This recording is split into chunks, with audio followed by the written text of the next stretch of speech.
Hello everyone. So in this we will discuss about the dispatcher. So what do you mean by dispatcher?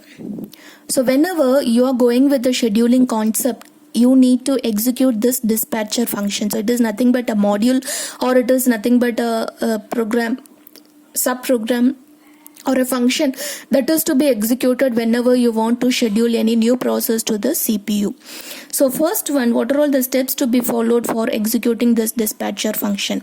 First one, switching context. So already we know in order to execute this context switching, what are all the things to be done. So it has to store all the resources or whatever the open files we have for the currently executing process, and afterwards it has to reload the new process, loading the new process, right? That is what switching context. Switching to user mode. So in order to execute any user application, first you need to switch from kernel mode to user mode. Jumping to proper location in the user program to restart that program. So whichever the program you want to execute, you need to transfer your control to that particular location.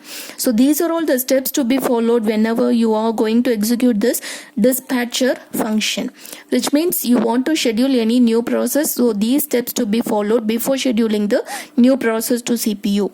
And what do you mean by the term dispatch latency? Which means the time taken in between the scheduling. Okay, so time taken to stop, time taken in between to stop in the currently executing process and schedule the new process. The time taken between, so from the process that has been stopped and afterwards the next process whatever you're going to schedule, so that particular time is nothing but dispatch latency. Okay, and the next one, what are all the scheduling criteria that you should know before we are discussing for the scheduling algorithms? So we have many CPU scheduling algorithms. So any of the algorithms we can follow, and we need to compare all the algorithms and we should give which one is better to use or which one is more efficient. So in order to go through all the scheduling algorithms, before that we need to understand what are all the scheduling criteria. First one is CPU utilization. So because we are working with the multi-programming or a time-sharing environment or even in real-time systems, you need to interact with the user more. So you have to spend more time with the user for user interaction. So, and also you should maximize your CPU utilization. CPU would not sit idle always. So that is what the main goal in case of multi-programming environment. So how we are utilizing the CPU? You should maximize the CPU utilization. You should maximize the CPU utilization. Okay, so normally your CPU may ranges from 40 to 90%, 40% which is nothing but the lightly loaded system, and heavily loaded system which is nothing but 90%. Throughput, next criteria is throughput. So what do you mean by throughput? The amount of work to be done per unit time, that is what throughput. So the measurement of how much of work you have done for 1 unit of time, so that is what throughput. So say for example, if it is a long transaction, so if you are executing just one process for 1 hour, it is a long transaction, long process. And if you are executing a short transaction, which means a short process, so you may execute 10 processes per second. So that could be the throughput. Okay, so you should maximize your throughput. You should maximize your throughput. So then next criteria is turnaround time. Turnaround time, which is nothing but the time taken between the job or the process has to be submitted in the system till the process gets completed in the system. So what is the time takes between the submission of that particular process in the system and the process completion? So what do you mean by submission? Which means when the process enters into the system. So what we have to do when the process enters into the system, so we are not going to keep it in the main memory. So initially we are going to store only in the secondary memory. So whenever the main memory has some space to hold, then only we will transfer those processes into the main memory, and afterwards again from the main memory the CPU will get that process, and CPU will execute all those things, completes its execution, then only process may leave from the system.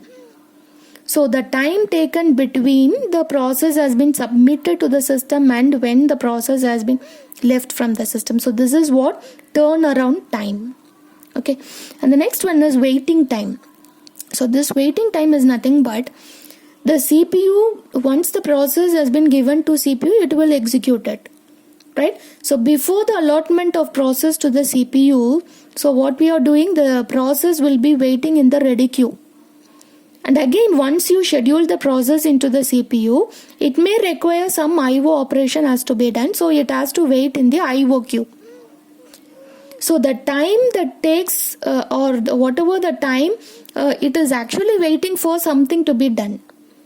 So it may wait for CPU, either it may wait for CPU or it may wait for IO devices, right? So that is what the waiting time. So we should calculate what is the overall waiting time of one process.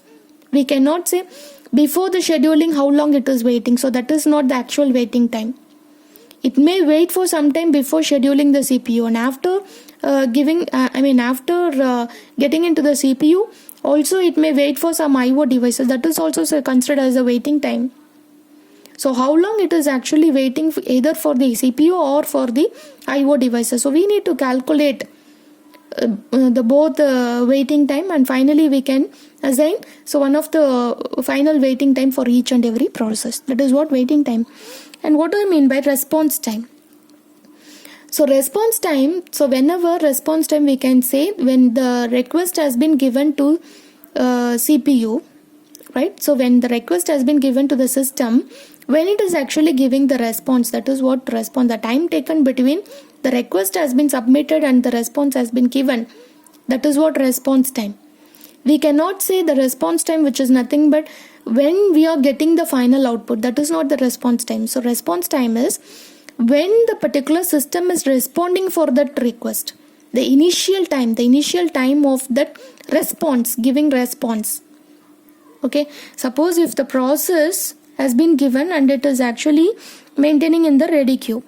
So we have allotted this particular process has been given to CPU for execution, right? So we have provided the request, and when we are getting the response, so the time that takes between the submission of request, okay, and the initial, so how when it is actually responding, so it is not said to be the final output, the time taken between the request and the final output. So actually when it is responding, that is what the response time, the time taken between the submission of the request and the responding to that particular request, that is what response time. So these are all some of the scheduling criteria so that we should know about before going to the scheduling algorithms.